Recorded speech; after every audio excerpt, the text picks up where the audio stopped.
కావట్లేదు. ఏ మతాన్నైనా వాళ్ళు ప్రేమించి దాంట్లోకి రావాలే గాని బెదిరించి తీసుకుంటున్నారు. అది హిందువుల్ని మాత్రమే టార్గెట్.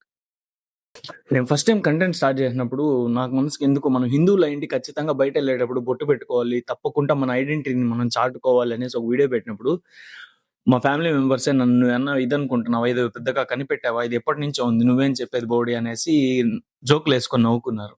నేను దాన్ని యాక్సెప్ట్ చేశా. ఇది ఎప్పటినుంచో ఉంది. మనం ఏదో గుర్తు చేసామని. తర్వాత రీసెంట్‌గా ఒక గవర్నమెంట్ గవర్నమెంట్ అఫీషియల్స్‌తో ఇంటరాక్ట్ అయినప్పుడు వాళ్ళు నా వే ఆఫ్ బిహేవియర్ గాని, నా టైమ్ టెంపోలో చూసి "నువ్వేమన్నా ఇదిలాగా ఫీల్ అవుతున్నావా? ఫ్రీడమ్ ఫైటర్ శివాజీ లాగా" ఈ పర్టిక్యులర్ నేమ్‌తో పోల్చారు. "ఏమన్నా శివాజీ లాగా ఫీల్ అవుతున్నా?" అప్పుడు నేను అనుకున్నా అంత పెద్దోళ్ళతో పోల్చాల్సిన అవసరం లేదు సార్. నేను అంత టోడిని కాదు అని.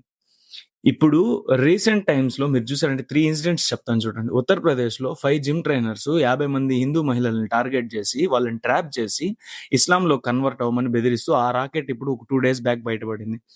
నిన్నటికి నిన్న ఇండోర్‌లో ఇస్లాంలో కన్వర్ట్ అవ్వకపోతే వాళ్ళకి హెచ్ఐవీ ఇంజెక్షన్‌లు ఇచ్చి రిఫ్యూజ్ చేసిన వాళ్ళకి హెచ్ఐవీ ఇంజెక్షన్‌లు ఇచ్చారు. ఫస్ట్ దీపు చంద్రదాస్ గురించి మాట్లాడాం. బంగ్లాదేశ్‌లో ఎల్లకిలా కట్టేసి అతన్ని కొట్టి కాల్చారని. అట్ ద సేమ్ ఇన్సిడెంట్ నిన్న ఒక నిన్న బంగ్లాదేశ్‌లోనే ఒక ఇన్సిడెంట్ చూడండి. Burned alive in Bangladesh. అది ప్లాన్డ్ మర్డర్ అనేసి ఫ్యామిలీ వాళ్ళు రైజ్ చేస్తున్నారు. ఏ 23-year-old Hindu man was burned to death inside A garage in Bangladesh, Narsingi district. The family has termed that incident is a planned murder and demanded the immediate arrest of those responsible along with the strictest possible punishment. Deepu Chandradas అయింది. తర్వాత సీరియల్‌గా హిందువులు ఉండే ఇళ్లలని కాల్చారు.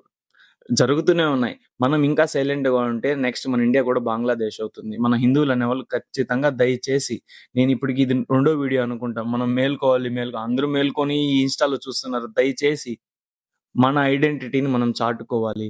అది work place అయినా సరే హిందువులను target చేస్తున్నారు.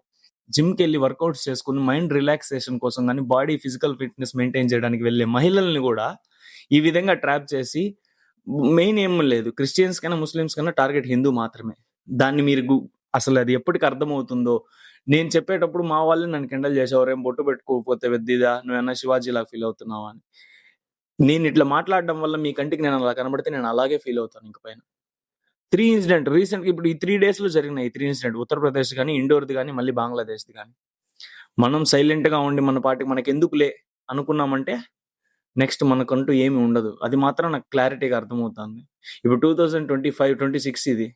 ఇంకా 2070, 80 కంతా మనం ఇక్కడ ఇండియాలో గూడా హిందువులు మైనారిటీ అయిపోతారు. ఖచ్చితంగా.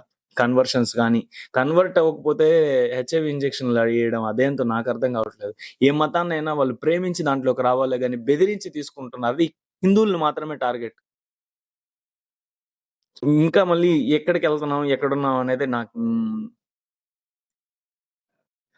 Thank you.